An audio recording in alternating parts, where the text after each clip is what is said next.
Nous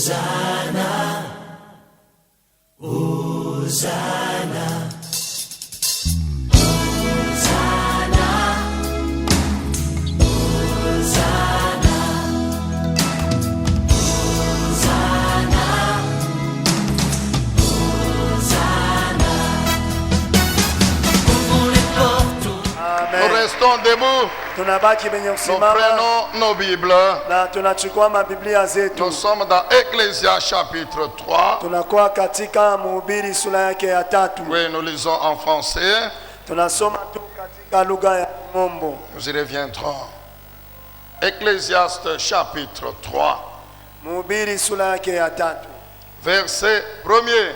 Mstari wake wa kwanza. La Bible dit ceci. Il y a un temps pour tout. Et un temps pour toute activité sous le soleil.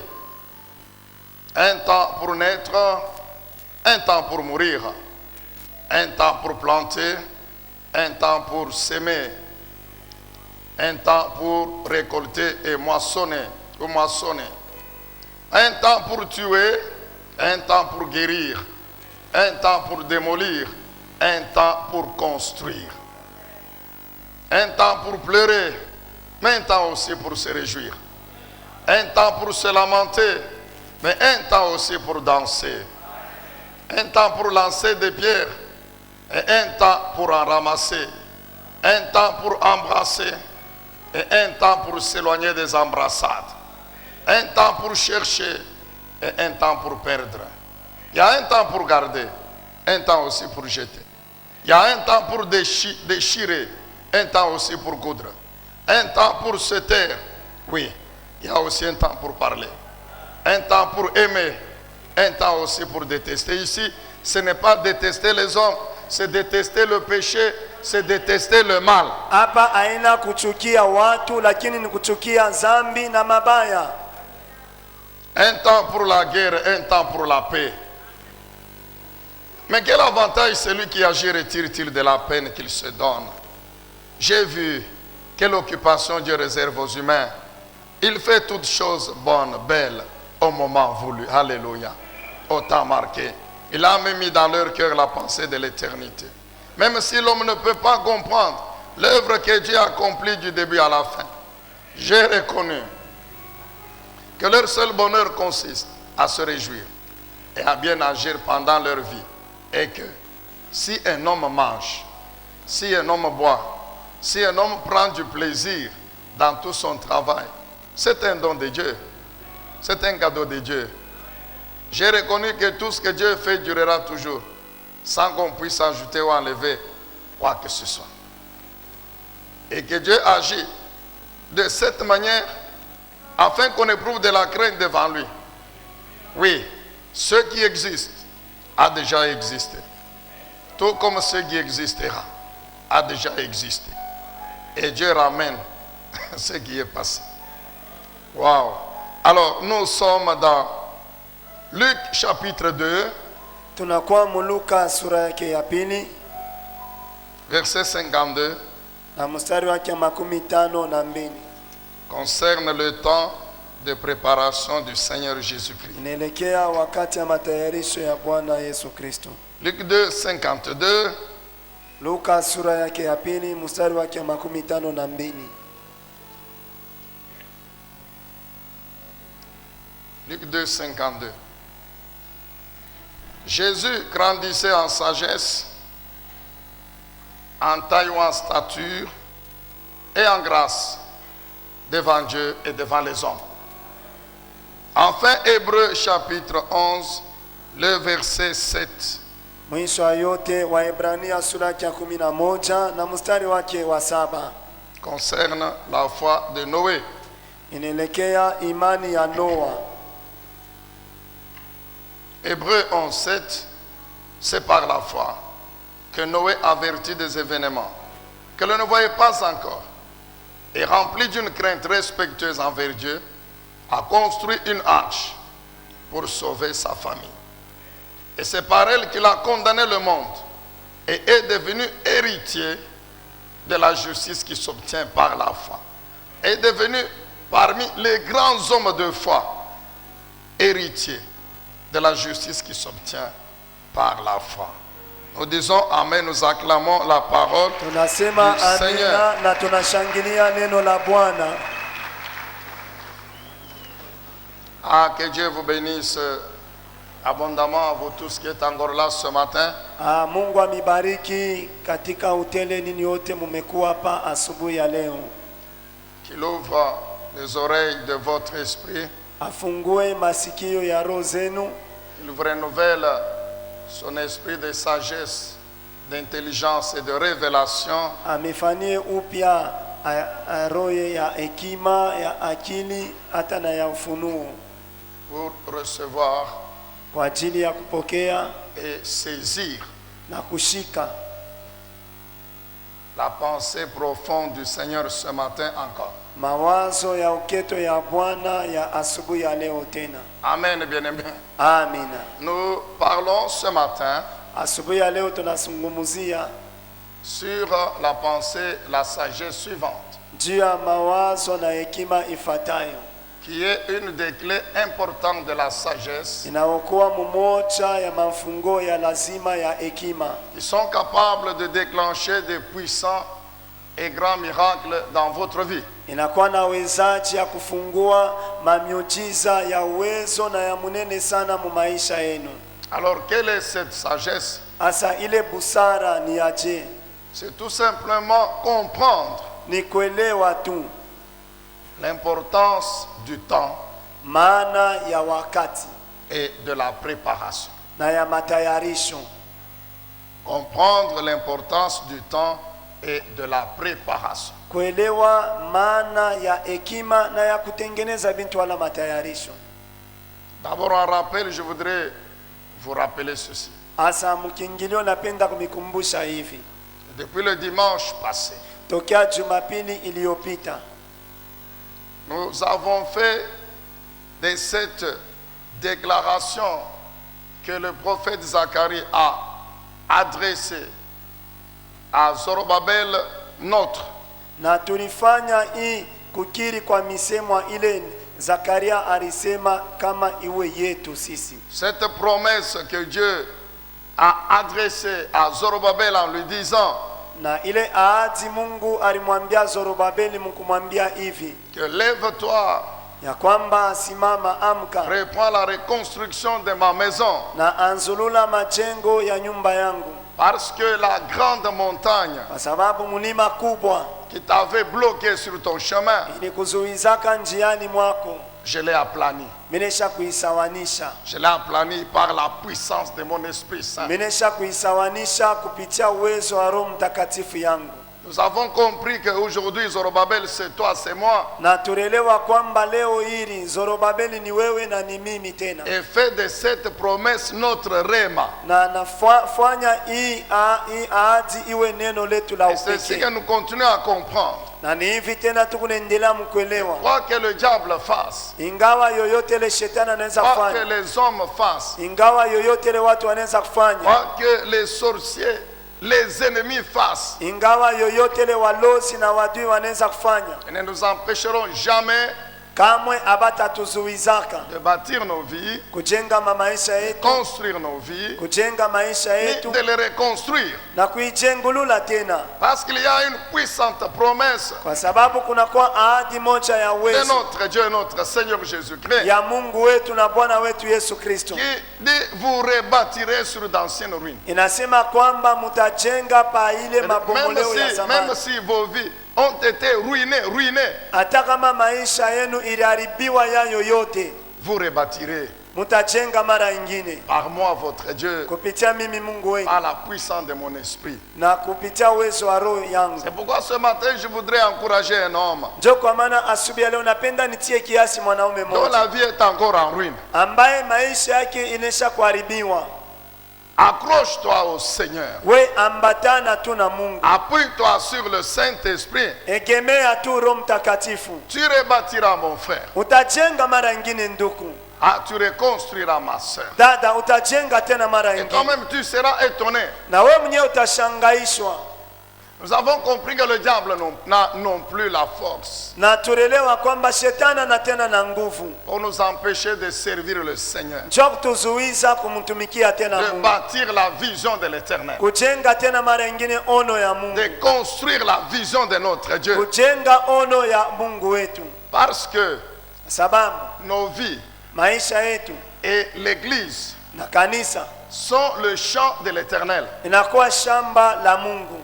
Je ne suis qu'un ouvrier Mimi nakuwa tu mtendakazi dans le champ de Dieu qu'est ma vie. ndani ya shamba la Mungu, imekuwa maisha yangu mimi. Ma vie, c'est l'œuvre de l'Esprit de Dieu. Maisha yangu inakuwa kazi ya roho ya C'est Mungu, l'œuvre de sa puissance. inakuwa kazi ya uwezo wake. L'Église est l'œuvre de la puissance de l'Esprit de Jésus-Christ. Kanisa inakuwa kazi ya uwezo ya Roho Donc, Mtakatifu ya nous ne Mungu. sommes que des instruments. Basi tumekuwa tu C'est vyombo. pourquoi la Bible dit, vous êtes ouvriers avec Dieu Ndio kwa maana dans son champ. Biblia inasema kwamba tunakuwa watendakazi pamoja na Mungu ndani ya shamba La yake. Bible dit que n'oubliez pas que vous êtes le temple de Dieu. Biblia inasema kwamba msisahau ya kwamba mnakuwa hekalu ya Je Mungu. suis la maison de Dieu, Basi mimi nakuwa nyumba ya Mungu, son temple.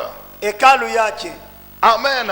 Amina. Donc ma vie, c'est son œuvre. Basi maisha yangu inakuwa kazi yake. Est-ce qu'il y a quelqu'un qui comprend ce matin? Eti kama mtu anaelewa asubuhi ya leo. C'est pourquoi nous croyons Ndio kwa maana que tunaamini l'ennemi ne peut pas nous détruire. ya kwamba adui hawezi kutuharibu, Il ne peut pas détruire le champ de Dieu. hawezi kuharibu shamba ya Mungu. Il n'a aucune puissance, Hana tena uwezo ni pour moja, détruire, wala njoo ni pour kuharibu, stopper, wala njoo kusimamisha, ni pour annuler wala njoo kuondosha l'œuvre de Dieu kazi ya Mungu dans son église, ndani ya kanisa l'œuvre yake, de Dieu dans ma vie. kazi ya Mungu ndani ya maisha yangu. Dis quand même Amen, Amen. pour attester que tu crois aussi avec moi Njoo kuhakikisha kwamba unaamini pamoja na que mimi ta vie, c'est le champ de na l'Éternel. kwamba maisha yako inakuwa shamba la Mungu. Alléluia. Amina. Et cette pensée demeure. Na hii wazo inabaki tu na kudumu. Il n'y a rien qui peut te résister. Hakuna hata kitu kimoja kinaweza kushindana na. Jamais aucune montagne. Kamwe hakuna hata mlima moja. Comprends? Dieu dit, elle sera aplanie. Ndio kwa maana Mungu anasema kwamba itasawanisha. Donc le caterpillar va passer, ça sera terminé. Ile mazembe itapita juu ya ile mlima na itazimishwa kutaisha kwake. Même le Seigneur, il a dit quoi? Hata Bwana Yesu alisema nini? Si tu as la foi, Kama unakuwa na tu imani, vas dire à la montagne, utambia ile mlima déplace-toi de là. itoke pahali inapokuwa. Mais il ajoute, Na nongezi jette-toi dans la mer. ijitupe ndani ya maji. Il ne dit pas que tu vas déplacer la montagne à côté et puis tu passes. Non. Na asisema kwamba utatosha mlima pahali ilipokuwa ulitie pembeni La na upite montagne lwako se hapa. déplacera Mulima itaondoka de pale là où elle iliko est et elle se jette dans la mer, donc elle disparaît totalement, définitivement. inajitupa ndani ya bahari na pale inapotea vya lote. Ah, j'ai l'impression que ce matin, Mimi nadhani ya kwamba asubuhi ya leo vous ne voulez pas croire à la parole de Dieu. amupende kuamini kuneno la Mungu. Enfin, je suis venu m'adresser à une personne alors. Basi Non, mimi nakuwa kuambia tu mtu mmoja. je cherche une seule personne Niko natafuta tu mtu huyu mmoja. qui croit. Ula naamini. Amen. Amen. Aplani, aplani. Usawanisha. Message du jour. Mjumbe ya leo. Comprendre l'importance Kuelewa maana du temps ya wakati et de la préparation. na ya matayarisho Sur le chemin de la gloire. munjia ya utukufu. Bien-aimés, Wapendwa, nous savons nous tous sisi wote tunajua que Dieu a un plan pour tous les hommes. ya kwamba Mungu anakuwa na matengenezo kwa ajili ya watu wote, Mais le même Dieu là, lakini ule Mungu moja moja il a déterminé ye alipanga des cycles de vie, namna vile maisha inapasha kwenda na des temps kurudi, et des saisons manyakati na mawakati, qui correspondent na inaambatana à des activités bien précises. kwa makazi yenye kujulikana mzuri. Genèse 8, 22. Mwanzo sura ya 8 mstari wa 22. Dieu dit à Noé, Mungu anamwambia Noa, tant que la terre subsistera, wakati tu dunia itakuwako, Les semailles et la moisson ne cesseront pas. kupanda na kuvuna haitakoma. Ce sont des lois que Dieu est en train d'établir, Inakuwa masheria ile Mungu iko napanga, qui ne seront jamais changées haitabadilishwaka kamwe, jusqu'à la fin de la planète Terre. mpaka na pale hii bulongo yetu itapoteaka. Ces lois ne changeront pas. Hii masheria haitabadilikaka kamwe. Et toi et moi, nous sommes témoins. Na wewe na mimi tunakuwa washuda. Et depuis que nous existons sur la terre, Na tokea wakati tunaanza kuishi pa dunia, quand on sème, on moissonne. wakati unapanda unaotesha na utavuna. 2. Kia pili, Le jour et la nuit mchana na usiku ne cesseront pas. haitakoma. Nous savons tous les jours, Na tunajua kwamba siku zote, il y a quelques heures, toi et moi, nous étions la nuit. kuko masaa chache nyuma hapa tulikuwa Maintenant, nous usiku, sommes le jour. sasa hapa tunakuwa Et dans mchana, quelques heures, nous serons la nuit. na mu masaa chache tena busiku butaingia. Les saisons et les climats, Mawakati ya mzuri na ya mubaya, où la chaleur et le froid, mule baridi na ou kivukutu, bien l'été et l'hiver, wala wakati ya mvua na ya kipwa ne cesseront pas. haitakoma. Je dis que Dieu a un plan pour tous les hommes. Nilisema kwamba Mungu anakuwa na Mais là, matayarisho en kwa même ajili ya temps, kila watu fixer, wote. déterminer des cycles de vie, des temps de saison Na wakati anapanga mawakati vile tanza kuwa ya baridi ya qui kivukutu mvula correspondent kipwa, à des activités bien précises. inambatana na makazi yenye kujulikana C'est-à-dire, mzuri. l'homme doit comprendre Ni kusema mtu anapasha kuelewa en ce temps ici mwii wakati que Dieu a fixé, ile Mungu alisha c'est ça que je kutayapanga, dois faire njoo hiki mimi napasha kufanya, et non pas cela. hapana kingine kile. Bien-aimé, le choix du moment approprié Wapendwa, kuchagua ya wakati yenye kustahili mwile wakati, pour faire une étude quelconque, njoo kufanya majifunzo mwa fulani, pour travailler, njoo kutumika, pour entreprendre un projet njoo kufanya matengenezo mwa fulani, est très important. iko ya lazima sana. On ne peut pas tout faire Hawezi kufanya vyote n'importe quand mu wakati yoyote et n'importe où. na wafazi yoyote. Suivez. Mfateni Tous les champions bale bambingwa bote ne sont jamais pressés. abakalake kamwe harakaraka, N'agissent jamais dans la précipitation. abatendake kamwe mu harakaraka wala mbio mbio. Quand vous examinez leur vie, Kama mnachunguza mzuri vous maisha vous yao, rendrez compte mutatambua kwamba qu'ils ont pris du temps dans la préparation. balichukwaka wakati mingi sana mkujitayarisha.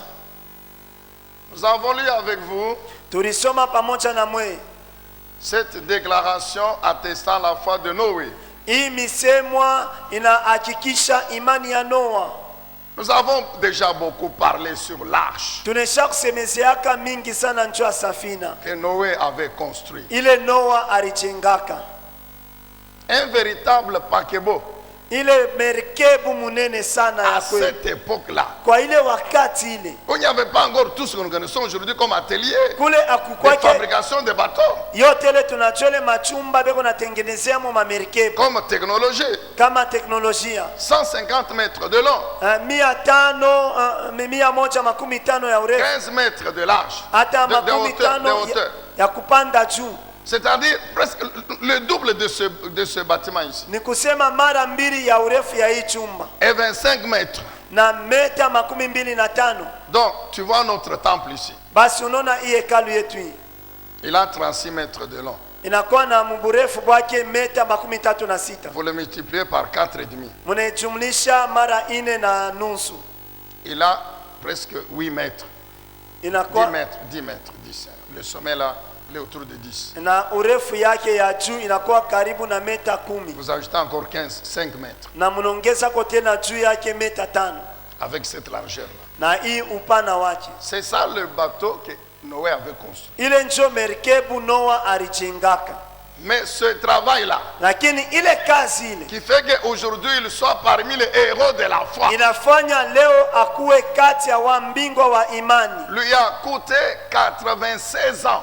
Ilimubebaka miaka 99. Les chercheurs dans l'histoire biblique ont trouvé que Noé a travaillé pendant 96 ans. Na bale bakutafuta ba maneno ya historia ndani ya Biblia balitafuta banona kwamba Noa alitumika kadiri ya miaka 89. Bien-aimé dans le Seigneur, Wapendwa ndani ya tu veux Bwana, être champion dans ton domaine wewe là. unapenda uwe mbingwa mumambo kunafanya, N'oublie jamais usisabwe kamwe qu'il y a un temps, ya kwamba kunakuwa wakati moja, il y a une période de préparation. kunakuwa wakati ya matayarisho. Retiens ceci, Shika hivi que la qualité de la préparation, ya kwamba hali na namna ile unafanya la matayarisho yako, qualité de la préparation hali ya vile unafanya matayarisho yako détermine la qualité de la performance, itonesha hali ya nguvu ya mapato ile utakuwa détermine nayo, la grandeur de la victoire, na inaonesha bunene bwa ushindi, détermine l'importance du succès,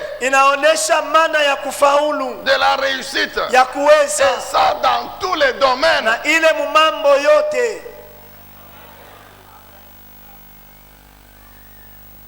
Amen. Amen. Tous les champions du monde, quelle que soit la discipline, Wambingwa wote wa mdunia, ingawa michezo ile kunafanya, prenons les boxeurs. tubebe wale wapikaji wa mangumi, Ce n'est pas sur le ring que le boxeur devient champion. ana mule mkiwanza mule wa kupika mangumi anakuwaka mbingwa, C'est pas sur le ring ana pale pa ring que pa le boxeur kiwanza devient champion. njo ule wa kupika mangumi anakuwa mbingwa, Ce n'est pas sur le stade ana mkiwanza que le vainqueur devient vainqueur, asa mshindaji anakuwa mshindaji, que le champion devient champion. mbingwa anakuwa mbingwa. On ne fabrique pas les champions sur le ring ni sur le stade. Les gens de la compétition. Abekalake natunga bambingwa mkiwanza siku yenyewe ya mchezo. Le champion, Mbingwa il est reconnu sur le ring. ye anajulikana mkiwanza, C'est sur le ring qu'on reconnaît que c'est celui-ci le champion. na ni mkiwanza njo banatambua kwamba huyu njo mbingwa, C'est ici qu'on reconnaît qu'il chante bien. na ni hivi banatambua sema huyu anaimba mzuri. Mais Lakini on devient champion, banakuwaka mbingwa, on est fabriqué champion una banatungiwaka mbingwa dans la salle d'entraînement. mule mchumba ya kufanya makalasisi, Sur le stade où on s'entraîne. mkiwanza mule unafanya makalasisi yako, C'est là qu'on devient champion. njo mule unakuwaka banakuwaka C'est ça mbingwa. la préparation. Ile njo matayarisho. Ça peut prendre des années. Inaweza kuchukua miaka Ça mingi, peut prendre des mois. inaweza kuchukua miezi mingi. En 9 secondes, Mu sekondi tisa quelqu'un est sagré champion. muntu banamutia anakuwa mbingwa, Mais ça lui a coûté l'entraînement de toute une année. lakini ilimubeba mwaka mzima kwa ajili ya kujizobelesha Sur toutes les conditions climatiques. mumahali yote ya kivukutu, ya baridi, ya Pendant mvula, ya que vous kipwa. vous êtes encore endormi dans la couverture, Wakati onesha kulala mushishi beti yako narifinika, lui il est déjà dehors depuis 5 heures. ye eko inje tangia 5 En heures, train de courir. eko na kimbia, Qu'il fasse froid, qu'il fasse chaud. kuwe baridi kuwe kivukutu, Et cela lui prend des mois, des années. na ile inamubeba miezi mingi na miaka Pour mingi une victoire de quelques minutes. jutu ya ushindi ya dakika kiloko. La préparation peut te prendre plusieurs années. Matayarisho inaweza kukubeba miaka mingi sana. Prenons 2 hommes. Tubebe watu wawili, Saül et David, Saulo na Daudi, 2 rois, wafalme wawili qui ont eu la même durée de leur règne, 40 ans. balikuwa na miaka moja moja ya kutawala kama wafalme, miaka 40. Mais quand on compare les 2 règnes, Na wakati tunabebele mautawala mbili, aucune valeur commune. hakuna ta bei moja ya pamoja, Ils sont incomparables. haifatani, haibambana ta. Le règne de Saül est un fiasco, Na utawala wa Saulo inakuwa ni kushindwa, alors que celui de David une réussite. japo ile utawala wa Daudi ilikuwa ni kuweza, Mais c'est Dieu lakini ni Mungu qui a envoyé le même prophète Samuel alituma ule nabii moja moja Samueli pour le oindre. nja kuwapaka Mais mafuta. quelle est la différence? Asa achanisho ni nini? Premièrement, Ya kwanza, Saül n'a pas été dans le plan de Dieu pour devenir roi. Saulo akukwake mu matengenezo ya Mungu kwa ajili ya kuwa mfalme. Quand Dieu préparait le plan d'Israël, Wakati Mungu anaanza kutayarisha ile matengenezo ya le Israeli, premier roi c'était David, mfalme wa kwanza ilikuwa ni Daudi. qui descendant de la tribu de Juda. Yeye alitoka mkizazi ya Dans le Yuda. plan de Dieu c'était David. Ndani ya matengenezo ya Mungu Et ilikuwa ni Dieu Daudi. avait marqué, fixé le temps pour que David commence à régner. Na Mungu alikuwa anesha kutia wakati ili Daudi apate kwanza Mais à un kutawala. moment, Israël, Asa bangare namna kani Israeli. après la mort de Josué, Kisha kufa kwa Yoshua il y a eu des juges. kulikuwa Puis wamzi. finalement, Israël s'élève Na mwisho ya yote Israeli analamuka. et dit à Samuel, Anamwambia Samueli. qui était juge en ce Yeye moment-là, alikuwa mwamzi mwile et wakati. prophète, Nabii. il demande à Dieu Aomba kwa qu'il Mungu nous donne aussi des rois comme sur les autres nations. atupatie nasi mfalme sawa vile mataifa C'était pas mengine. dans le plan de Dieu pour Israël. Haikuwake matengenezo ya Mungu juu ya Israeli. Alors Dieu a dit à Samuel, Asa Mungu anamwambia Samueli, c'est contre moi qu'il se révolte. ni kupingana na mimi bananitombokea. Mais comme il demande, je vais leur donner le roi. Sawa vile bananiomba mimi tabapatia mfalme. Mais comme Dieu avait déjà tracé son plan, Sawa vile Mungu alikuwa tayari kutengeneza matayarisho yake. tribu de Juda Kabila ya Yuda et de Juda David, natoka Yuda Dieu n'a ni pas Daudi. touché à ce plan. Mungu asikuguse kule Il a matengenezo. laissé ce plan se poursuivre. Ye aliacha ile matengenezo kuendelea. Bien-aimé, Wapendwa, il y a un plan de Dieu pour toi, kuna kwa matengenezo ya Mungu njuu mais il y yako. a aussi un temps pour son accomplissement. Na pia kuna kwa wakati njuu ya matimiziko yake. Il y a un temps pour son accomplissement. Kuna kwa wakati njuu ya matimiziko ya ile Dieu matengenezo. a laissé son plan. Mungu anaacha Donc, matengenezo yake. comme il demande très bien, Sasa vile banaomba mzuri hakuna mambo. il prend Benjamin, Anabeba Benjamina, tribu de Benjamin. kabila Benjamina. Il choisit Saül. Anachakua Sauli. Et il dit à Samuel, où elle est? Na anamwambia Samueli, mpakae mafuta. Quand on lit un Samuel 9 et 10, Wakati tunasoma Samueli wa kwanza sura ya 9 na 10, tunaelewa kwamba que pour Saül, les choses ont été faites très vite. kwa ajili ya Saulo mambo ilifanyika mbio mbio sana. Il vient comme aujourd'hui. Anakuja saa leo, Dieu dit à Samuel, Mungu anamwambia c'est Samueli, celui-là qui vient, où elle est? yule kona kuja njoo mfalme umpakee mafuta. Fiole d'huile sur la tête. Anabeba kale kanchupa mafuta na Et mtia puis pakiti. 10 nous révèle Na kisha yake 10 le natufunulia. chapitre 10 d'un Samuel. Sura yake ya 10 ya Samueli wa kwanza Nous révèle une expérience en un jour. inatufunulia mambo ile aliishi siku moja. Oui, Samuel dit à Saül, Ndiyo Samueli anamwambia Saulo, après l'avoir oint, kisha kumpaka quand mafuta, on allons nous séparer, wakati tutachana nawe, voici le chemin que tu vas suivre. tazama njia ile unapasha fuata. Tu arriveras au sépulcre de Rachel. Utafika kukaburi ya Vous Raheli, connaissez, tu arriveras au chêne de Tabac. utafika kule kumlima Après, tu Tabori, arriveras à Gibea Elohim. kisha yake utafika kugibea Quand tu Elohim, vas rencontrer la troupe des na prophètes kule utakutana na kundi ya manabii qui sont en train de na prophétiser, pepo na tabiri. l'Esprit de Dieu te saisira Roho aussi. ya Mungu nayo Tu pia prophétiseras itakushika, avec eux. utatabiri Tu pamoja seras nao, changé, transformé. utabadilishwa. C'est-à-dire tu recevras la puissance pour régner. Ni kusema utapokea uwezo kwa ajili ya kutawala. Et Samuel ajoute, Na Samueli anaongeza, quand tous ces signes auront eu leur accomplissement, wakati hii malama yote maintenant itatimizika, fais ce que tu as à faire. sasa fanya kile unapasha fanya. C'est-à-dire commence à régner. Ni kusema anza kutawala. Et la Bible dit que tout cela s'est accompli en un jour. Na Biblia inasema kwamba mambo yote ilitimizika siku Donc moja. l'expérience que Saül a eue avec Dieu, c'est seulement un jour. Basi mambo ile Saulo aliishi pamoja na Mungu ni siku tu moja. Est-ce qu'on peut dire Amen? Amen. Non seulement il ne relevait pas de la volonté parfaite de Dieu, Hapana tu haikutoke kwa mapenzi kamili ya Mungu, il n'a eu qu'un jour d'expérience avec Dieu. lakini aliishi tu mambo siku moja na Mungu. C'est pourquoi il ne pouvait pas tenir. Ndio kwa maana akuweza kushikamana pa ufalme wake. Amen, bien-aimé dans le Seigneur. Amen. Maintenant David, Asa Daudi, quand le temps est arrivé, wakati saa ilienea, 1 Samuel 16, Samueli wa kwanza sura ya 16, Dieu l'envoie oindre David. Mungu anamtuma Samueli akampakale Daudi Quand mafuta. David est oint, il a 17 ans. Wakati Daudi anapakaliwa mafuta anakuwa na miaka 17. Mais quand vous lisez 2 Samuel 5, Wakati mnasoma Samueli wa pili sura yake ya 5, 2 Samuel 2, à 5. Samueli wa pili sura yake ya pili mpaka sura yake ya 5. Ok. Nous comprenons que Tunaelewa kwamba c'est à 30 ans.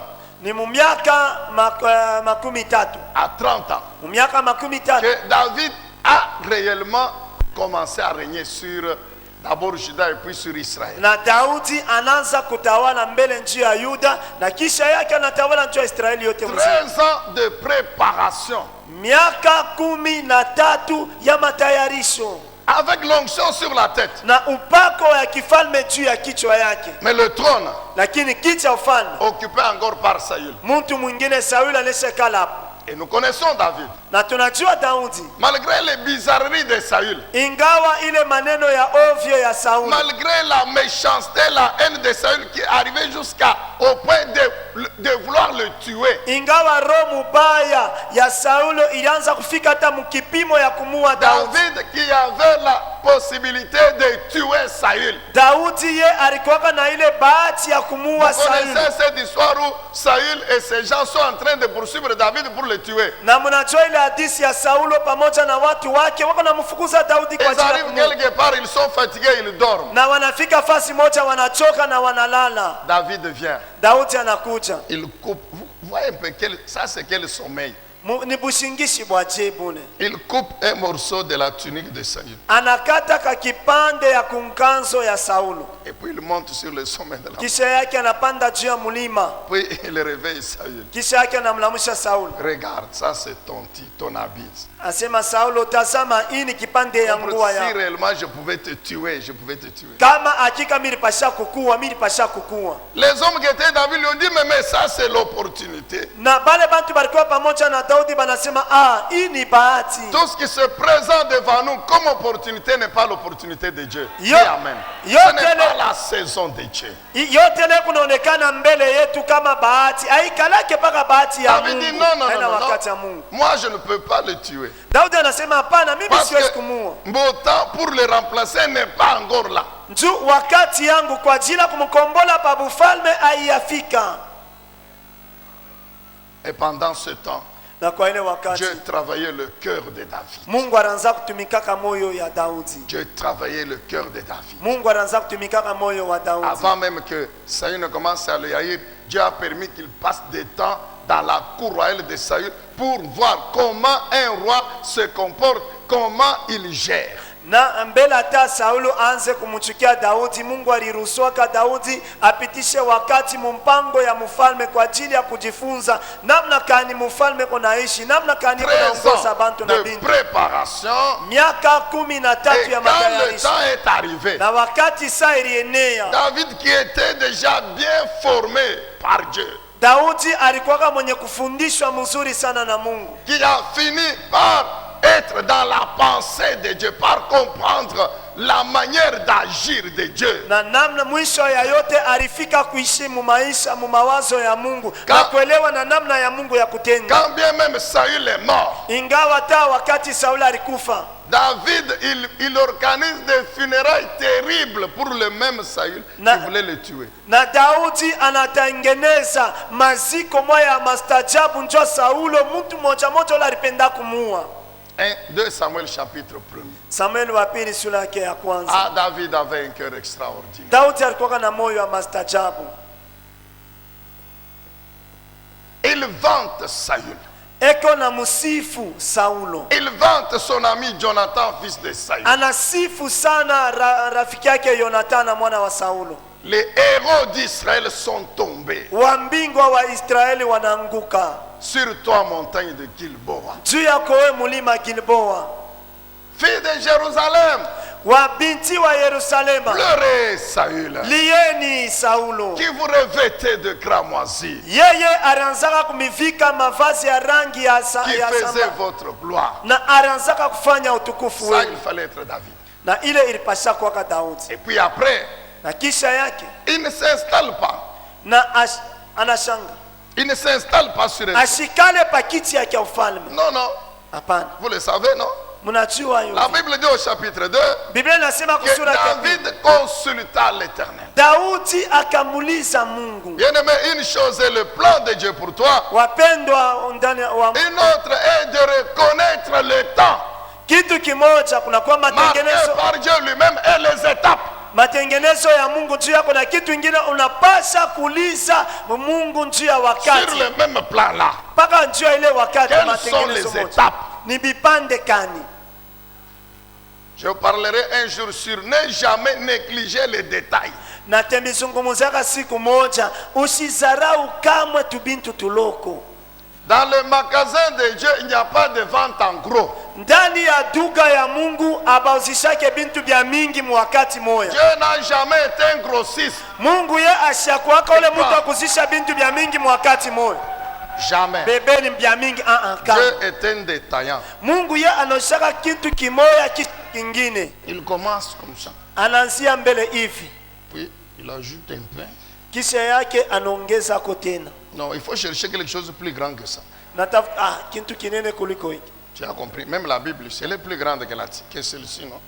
Oui, Anaongeza tena ingine. Dieu, c'est comme ça que Dieu fait. Ndio vile Mungu anafanyaka. Un détaillant. Wakuzisha tubintu tuloko. Amen, bien-aimé dans le Seigneur. Amen. David connaissait la pensée de Dieu. Daudi alijuaka Parce mawazo qu'il ya dit Mungu. éternel, Anasema Mungu, c'est toi qui m'as oint ni wewe ulimpaka mafuta pour régner sur Israël. njoo kutawala juu ya Israeli.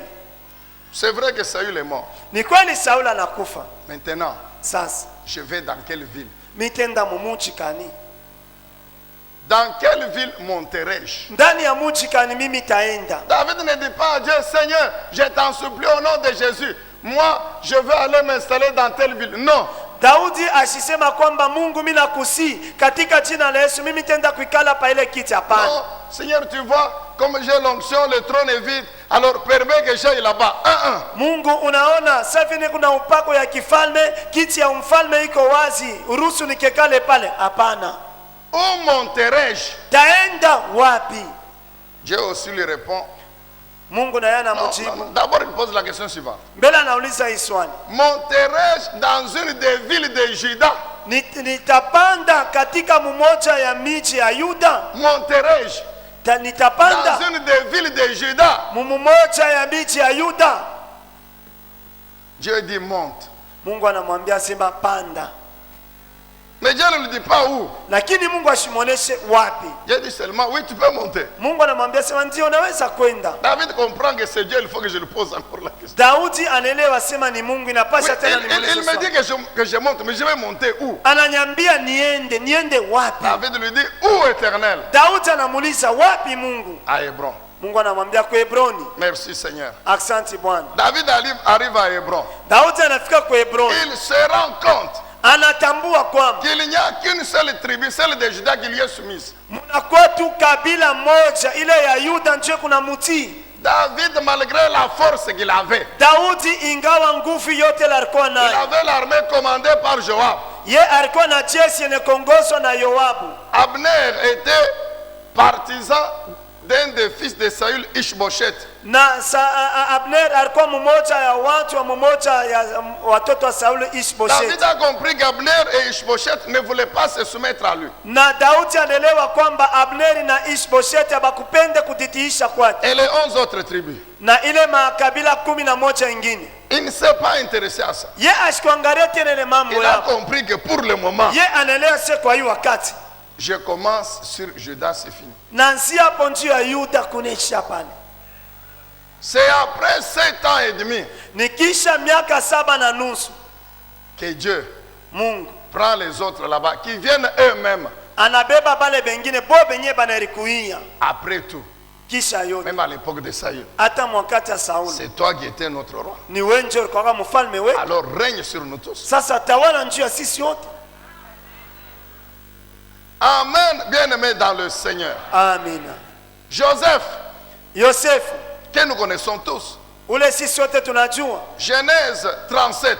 Mwanzo sura ya 37. Il a les rêves. Ye anapata ndoto. Mais quand vous lisez, c'est Genèse 41 na wakati munasoma ni Mwanzo 41 qui nous montre l'accomplissement des rêves. inatonesha matimiziko ya ndoto. Lorsque Pharaon l'installe sur le trône. Wakati Farao anamutia pakiti ya La ufalme, Bible dit clairement Biblia inasema waziwazi que quand il a eu les rêves, wakati alilotaka ndoto il avait 17 ans. alikuwa na miaka 17, Mais c'est à 30 ans lakini ni miaka 13 que le rêve s'est accompli. ndoto inatimizika. Mon frère, fais attention. Toi, Ndugu keba ange,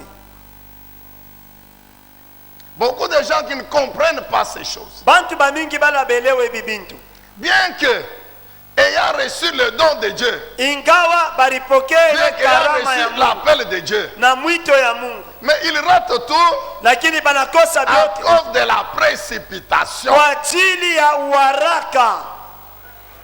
Il y a un temps, mon frère, Kuko wakati moja ndugu fixé par Dieu yenye kutiliwa na Mungu pour que l'appel soit effectivement ili accompli. mwito yako itimizike hakika. Il y a un temps pour la préparation. Kuna kwa wakati moja tu ya matayarisho. Jésus, Dieu lui-même, Jésus. Yesu Mungu ye mwenyewe, Quelle était la mission de Jésus? kazi ya Yesu ilikuwa ni C'est aje? venir sur la terre Ilikuwa ni ya kuwapa dunia pour sauver l'humanité. kwa ajili ya kuokoa ulimwengu, L'œuvre de la rédemption sur la croix. kazi ya ukombozi kumsalaba. Et Jésus savait Na Yesu que alijua pour accomplir cette ya mission-là, kwamba jo kutimiza ile kazi il fallait qu'il prenne la nature humaine. ilipasha ye achukue hali ya kibinadamu, Il fallait qu'il prenne la nature humaine. ilipasha ye achukue hali ya kibinadamu, Il fallait qu'il vienne sur la terre comme un homme, ilibidi ye akwepa dunia sawa muntu, qu'il vive dans la chair humaine aishi ndani ya mwili ya muntu avant que la même chair soit crucifiée. mbele ile mwili moja moja ipate kusulubishwa. Alors, fidèle à ses principes en tant que créateur, Sasa mwaminifu kuma kanuni yake kama mumbaji, il avait dit à Adam et Ève,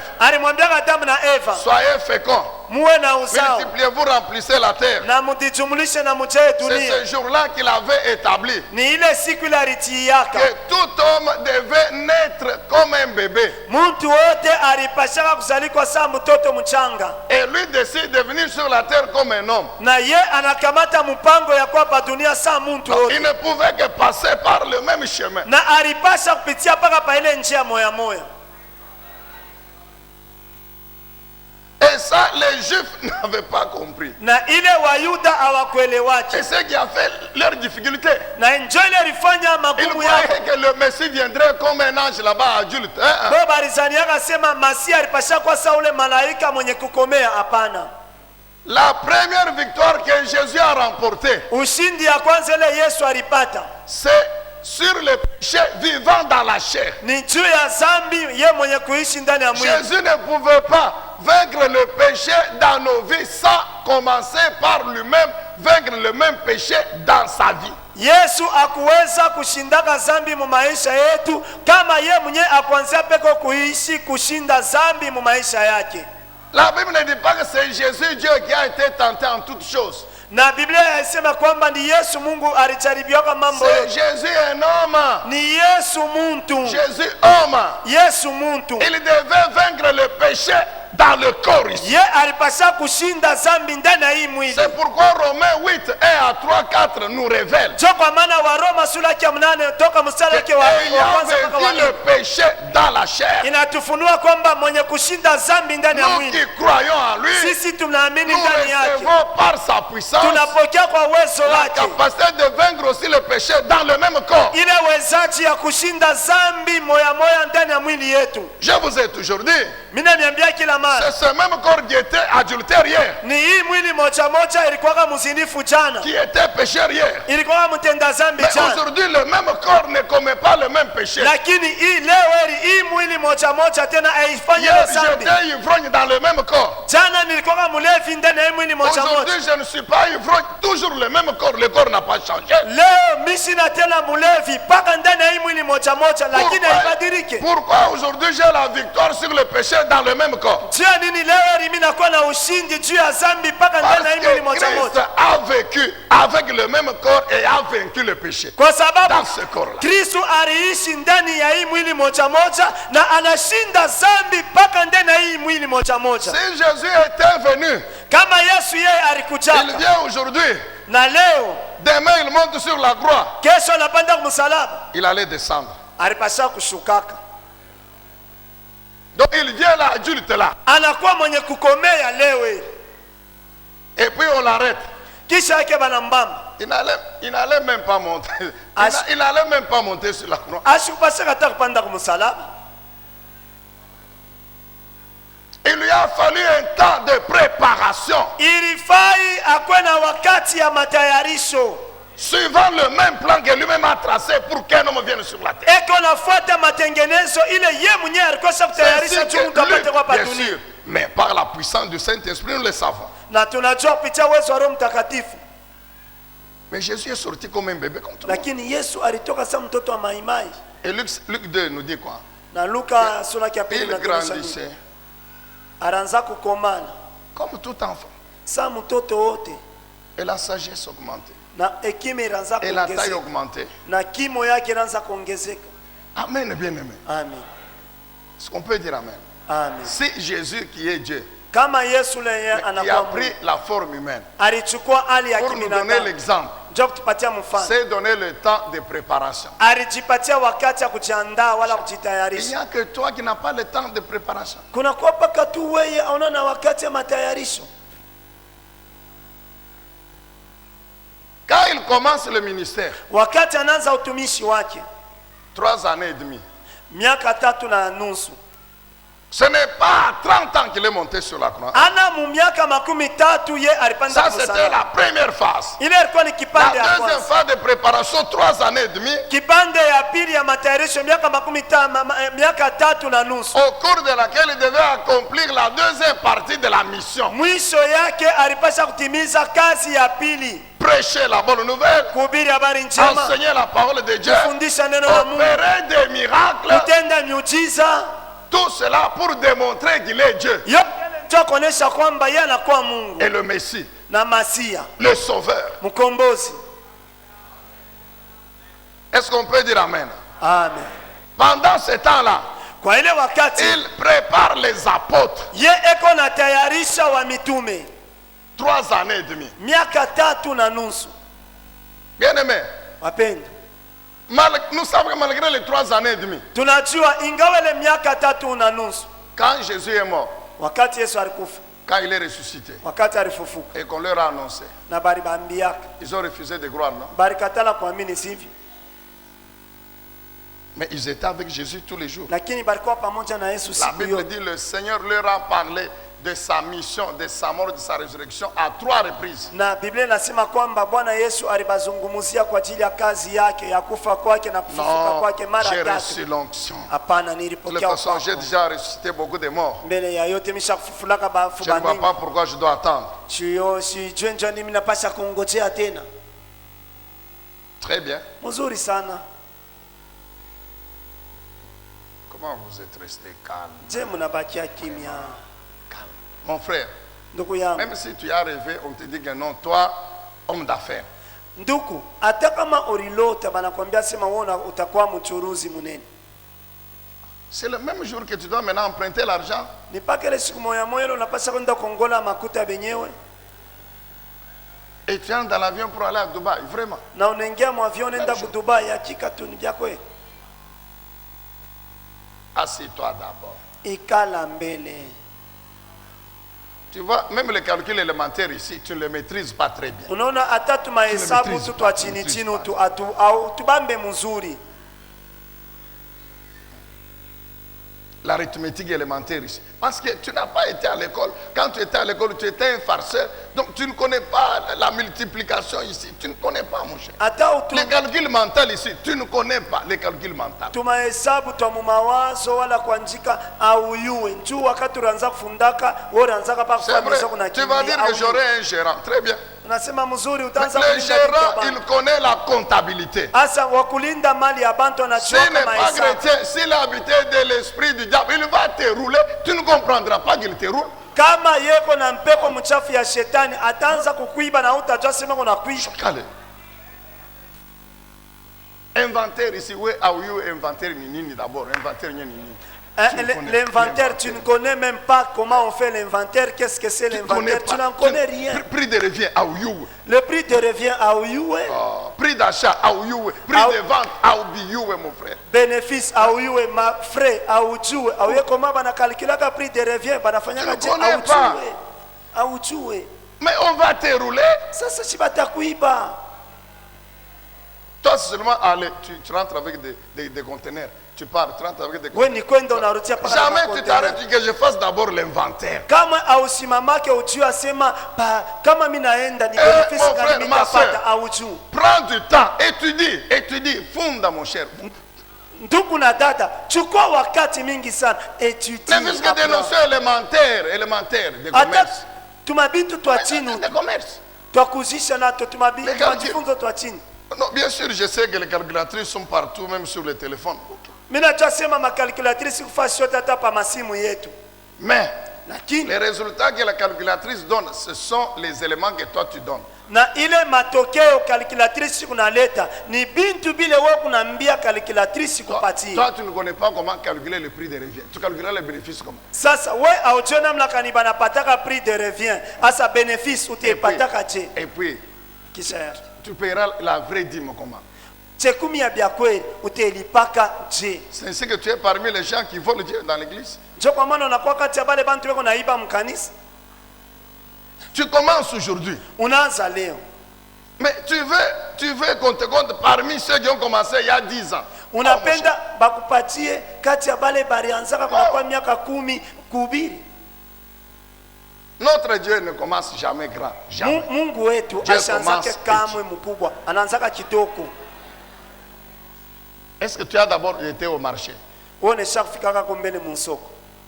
D'abord juste un petit stand au marché. Kaka kitanda tu kamwa kakuzishia munsoko. Tu n'as pas encore été là. Au yafika mbele kule? Non. J'ai fait une vision terrible. Hapana, nilipata onyo mwa munene sana.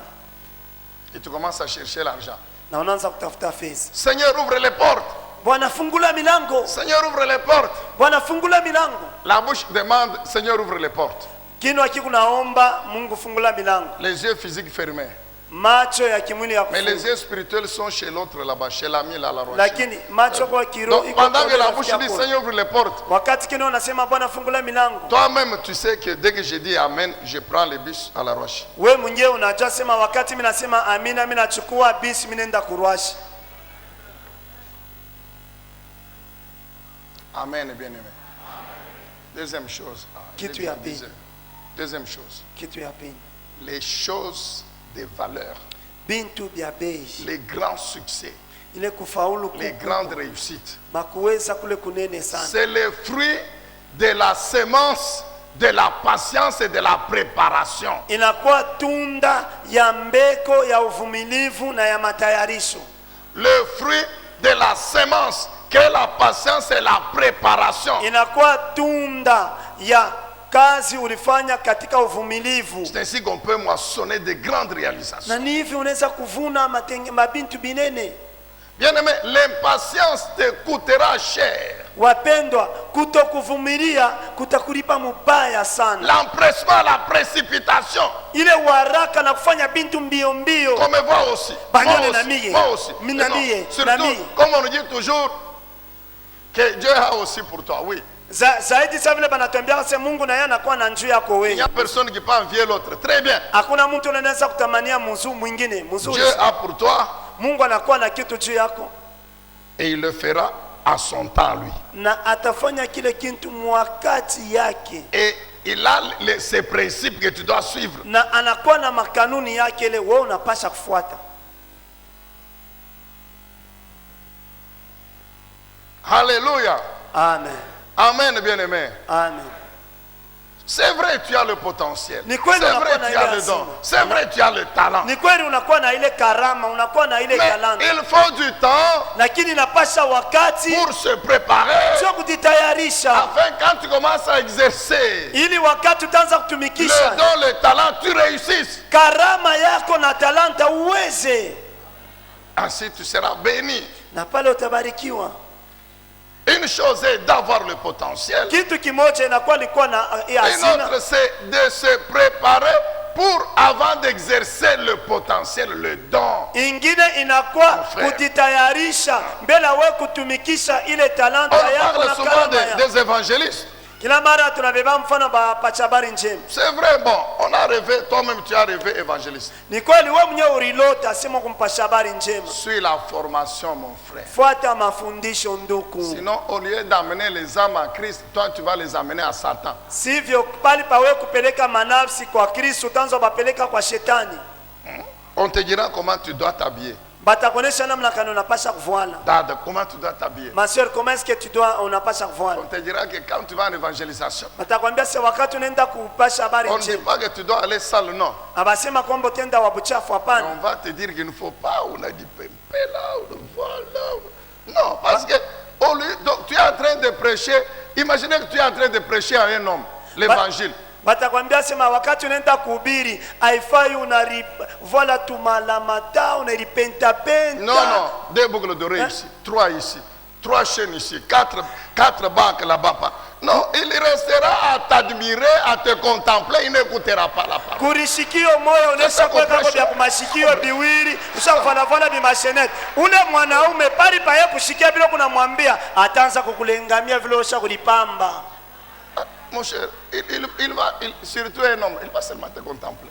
Zaidi kama ni mwanaume ataanza tu kuangalia na kushangaa. Ça, on apprend aux évangélistes pendant la formation. Ile banafundishaka wapasha habari njema. Quand tu vas à l'évangélisation, même si tu viens du salon, Dada, même si tu viens de te faire coiffer, tu peux prendre un mouchoir de tête et tu couvres ta coiffure et tu vas prêcher. Au lieu que la manière dont tu te présentes soit un sujet de distraction. Pari pawe namna ile unachonesha mbele ule muntu yanze kumulengamisha. Est-ce qu'on peut dire amen? Amen.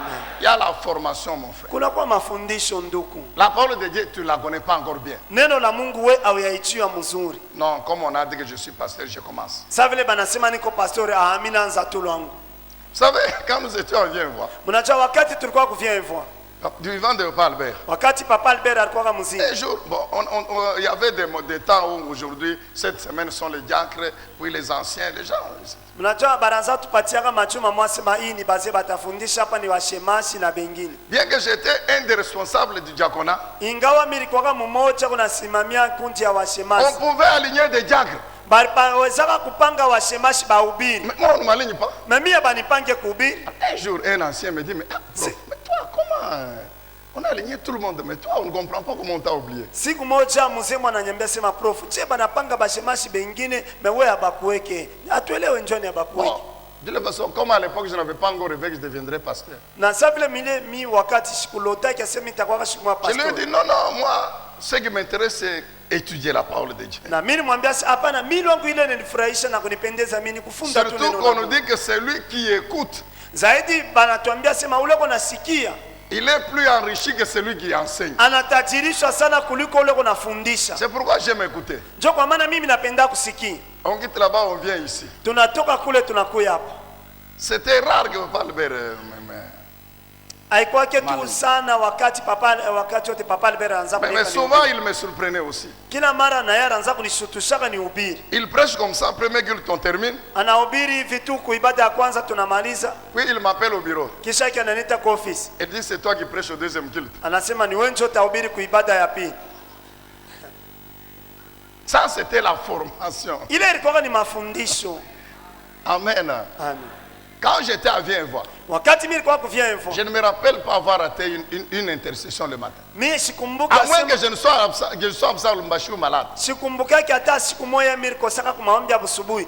Isipokuwa tu kama mimi sina hapo wala niko mgonjwa. Chaque dimanche, moi, je faisais tous les 3 cultes. Na siku yote ya Jumapili mimi naanza kuingia maibada yote tatu. C'est 15 ans après. Ni miaka 15 Je vous donne kisha. toujours un témoignage que j'ai des piles de carnets. Na mimi nasema nimepata ile shuhuda kusema niko na makae mingi sana Depuis mnaweza kusikia. 1989, tokea 1989 À chaque culte, je devais écrire, noter ce qu'on enseignait. kuibada yote ile iraanza kuanga Le matin comme le soir. ikuwe busubuhi wala Avant magharibi, la fin de la journée, le verset doit être dans ma tête. na mbele ya mchana ipate kumalizika ile shairi inaingia mkichwa yangu. 15 ans après, Miaka 15 kisha il meurt. anakufa, Je dois lui succéder. mimi napasha kumkomboa. Je comprends Mimi leo que c'était la préparation. ya kwamba ilikuwa ni matayarisho. C'est ainsi que quelqu'un vient et je me dis, ah, on m'a dit que maintenant tu prêches très bien. Na njoo siku moja mtu mwana wangu nyambia sema bananyambia sema sasa unaanza kuhubiri mzuri. C'est le fruit de 15 ans de préparation. Inakuwa matunda ya miaka 15 ya Ne te matayarisho. laisse pas Mpendwa, sous la pression des circonstances, Usicha- sous la pression des événements, pour dire comme il y a les circonstances, comme elles me pressent, alors il faut que j'agisse. Non. usijachilia chini ya kusukumwa kwa majira, kwa mawakati. Unasema saa vile tume kuna nisonga sana wakati yo hapa nianze Si hapa. Jésus Kama Yesu avait cédé à la pression et des disciples et des sœurs de Lazare, le miracle de Lazare n'aurait pas été ce qu'il est. kama tu alijachiliaka chini ya kusongwa kwa wanafunzi na badada yake ya Lazaro, ile mujiza ya Lazaro kupasha kufanikikaka, On lui envoie un émissaire. banamtuma kumtumishi, Ton ami est malade. banamtumia habari asema rafiki yako Lazaro. ni mgonjwa. Lazaro De la famille que tu aimes là. ya jamaa ile wewe unapenda, Ses sœurs m'ont envoyé pour que tu viennes le guérir. badada yake balinituma njoo upate kwa kumponesha. Le Seigneur dit très bien, je vais venir. Bwana Yesu anasema mzuri, mimi nitakuja. Et l'homme est rentré. Bon, la Bible, je ne dis pas, mais je crois que l'homme est rentré. Na ule mtu anarudia lwaje, Et les apôtres constatent que Jésus ne part pas. na à wamitume Bethanie. wanatambua sema Yesu ashiende kule bana. Finalement, il pose la question, mais tu ne pars pas. Mwisho yote banamuuliza swali Il dit, awende, non, non, soyez calme. asema hapana, tulizane, Sa maladie n'est pas la mort. magonjwa yake haitampeleka C'est kulufu, pour la gloire de Dieu. ni kwa ajili ya utukufu ya Mungu. Et il continue. Na anaendelea Premier jour, siku ya kwanza, deuxième jour, siku ya pili, troisième jour, siku ya tatu, quatrième jour. siku ya nne. Maintenant, il vient. Sasa nakuja. Seigneur, Bwana, si tu étais là, kama urko yako, ça c'est Marthe. huyu ni Martha Marie revient. na Maria Si tu anarudia étais là. tena. Anakuwa anasema kama urko yako Très bien. mzuri sana, Allons à la tombe. twendeni kukaburi, Ôtez la pierre. tosheni jiwe. Mais il sent déjà. Na Tout ananuka ça, c'était des pressions sur Jésus. yote ile ilikuwa ni kusonga Mais dans Yesu, son plan, lakini matengenezo yake pour que la résurrection de Lazare juu ufufuko wa Lazaro ait la gloire qu'elle a eue, ipate kuwa na utukufu ile ilikuwa il nayo, fallait qu'il reste les 4 jours. ilipasha ye abakele masiku ine. Malgré les commentaires, tous. Quand Marthe qui préparait pour Jésus et les apôtres, quand Marthe lui dit que tu vois ce que tu as fait, si tu étais venu, Lazare ne serait pas mort, maintenant tu viens aujourd'hui. Sasa munaona Martha anaanza Mettez-vous un peu à la place. Vous allez dans une famille, on vous donne à manger, on vous donne ceci, très bien. Et puis après, un membre de la famille tombe malade. La famille sait que tu as la puissance de le guérir. On t'appelle pour le guérir, tu ne viens pas. Il meurt. Quand tu viens maintenant, on va te traiter comment? asa moja. Martha anaanza kupika chakula, anampatia. Sasa mufikiri mbele, unaenda mjamaa moya siku yote bana unapikia chakula. Bana yosema weye uko na uwezo wa kufufula mtu. La sandu kwa bwana kufa, amufufule bata kwa je sais que par respect pour le Seigneur, Marthe lui a pas dit tu manges seulement notre foufou avec tes disciples. Maintenant notre frère malade, tu ne viens pas, il est mort. Non, je crois par respect c'était réservé. Mais elle lui a dit si tu étais venu, il ne serait pas mort. Nadhani ya kwamba Martha anaanza kumwambia akasema, wewe unaanza kwa hapa unakula chakula na banafunzi yako, sasa hapa ndugu wetu anakufa, amufufule. Kwa heshima tu anamwambia sema kama wewe kuyaka hapo ndugu wetu alipasha kufufuka. Marthe, très bien. Martha mzuri sana. Ôtez la pierre. Mufingirisheni jiwe. Nous t'avons dit qu'il est mort, il sent déjà. Tulikwambia akasema anesha kufa. Nous nous tenons debout, nous fermons les yeux, nous voulons prier. Tunasimama juu na tunafunga macho yetu na tunapenda kuomba.